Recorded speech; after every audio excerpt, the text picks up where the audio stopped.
Wrap your peepers around the new Kia K4. It's quite an eyeful and I'm finding it a bit challenging. It's almost like the love child of a Toyota Mirai hydrogen car and a Polestar 4 electric vehicle. But hey, at least Kia cannot be accused of building boring looking cars.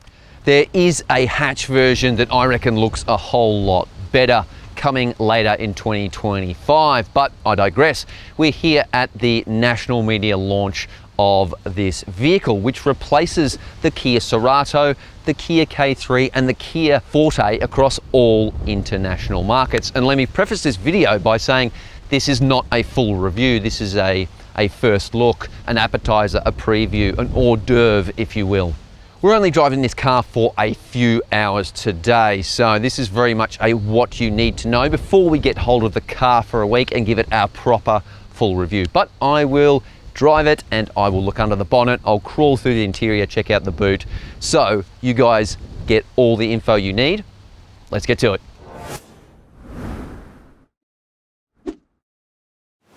There are 4 model grades in the new K4 lineup and all of them come with this fancy new interior, but they've also gone up in price.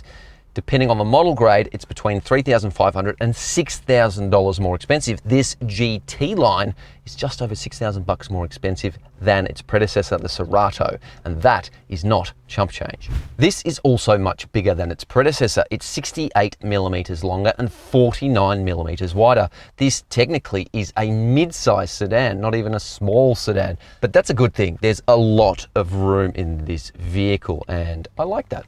The seats are really comfy, they're power operated, and I quite like the black on white contrasting looks. You get it on the seats, and these are synthetic leather, and also on the steering wheel. This model also gets the twin digital screens, 12.3 inches each, and in the middle there's a bit of climate control touch screenery, but the thing I really love is the fact the climate controls are physical here, so you can quickly adjust the temperature, the mode, the fan. That is cool, if you ask me. And it just means you're not going to be as distracted as long by looking at a screen and plugging through menus and so on and so forth.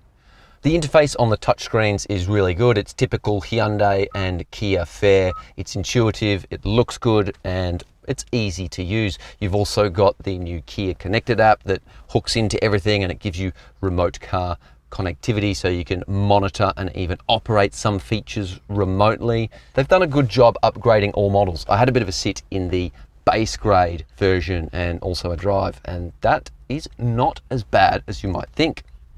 The engine in this top spec Kia K4 GT line is essentially carryover from the Cerato, and it'll be well known to most Kia and Hyundai followers. 1.6 litre turbo-petrol engine that drives the front wheels through an 8-speed automatic transmission. I'm glad Kia switched to the 8-speed conventional automatic transmission, because I used to own the DCT or dual clutch 7-speed automatic transmission in a 2017 Hyundai Tucson, and that particular cog swapper was quite troublesome. It had to be returned to the dealership quite a few times.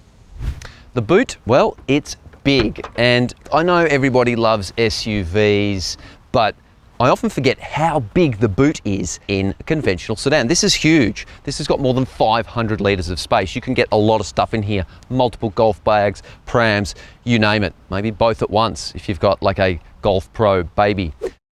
This also has more than 30 litres of boot space than the Toyota Corolla sedan, one of its chief rivals.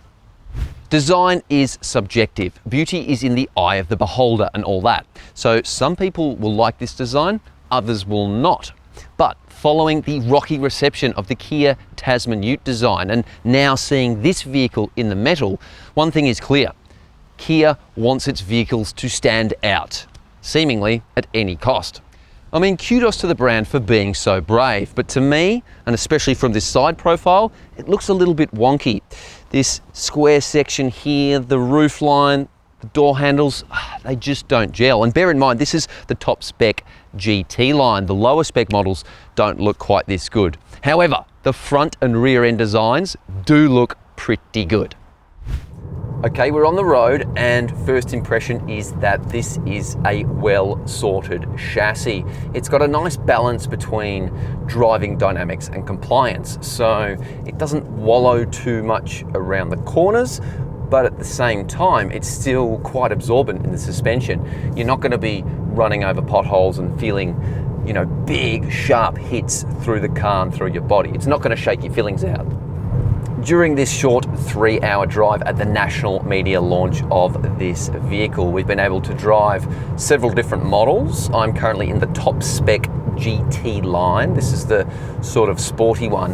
And we've also driven the entry-level models. Now, I'm on country roads at the moment. We've also driven it in the city and the suburbs. And what's impressive is that it works really well around town. You know, when you're going over potholes and, you know, big cracks in the road, sewer lids, stuff like that, the car absorbs it really well. And I really like the steering too. Not only does the steering wheel feel good, it's got a nice shape to it, but there's a little bit of weight to it as well. But again, at slower speeds in the city, we're doing hook turns in Melbourne, all stuff like that, parking it, it's quite light and you can really mow through it easily. It's, I think it's going to be easy to live with.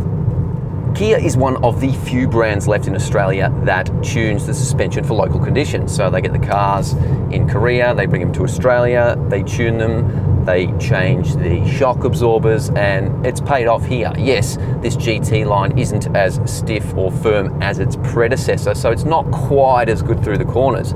But as mentioned, it's more compliant over sharper hits, and it's still got good body control when you start throwing it through the corners. And it's interesting to note that Kia's suspension gurus benchmarked the Volkswagen Golf and Honda Civic for this particular vehicle, and both of those vehicles are very, very good vehicles to drive, and you can sort of tell what they were going for here. They've done a good job. I quite like it. I also had a short drive of the entry-level Kia K4S model, which has smaller wheels than this GT line, which is on 18 inches, and it's got even better ride comfort. It's just a little bit softer, and certainly if you are looking for comfort levels, that would be one to look at. There are two engine types in the new K4. This one here has the 1.6 litre turbo-petrol 4-cylinder, plus there's a 2-litre 4-cylinder petrol as well. And this one is quite good. I like it. The other one, it's okay. It's not amazing. It gets the job done, but there will be a hybrid powertrain coming in future. Anyway, we'll delve more into the powertrains and fuel economy and how they feel when we get to the full review coming in the next few months. This is a crucial car for Kia. It represents around 20% of the brand's total annual sales in Australia, or at least its predecessor does, the Cerato. And look, this model should do the same. It should be quite popular because, well, it drives well. It's got a 7-year warranty, it's got a good interior, and it's generously equipped. It's also got loads of technology, but the biggest problem I see for it is that the price has gone up quite a bit. We'll save our final verdict for the full review in due course. And until then, thanks for watching, and I'll see you next time.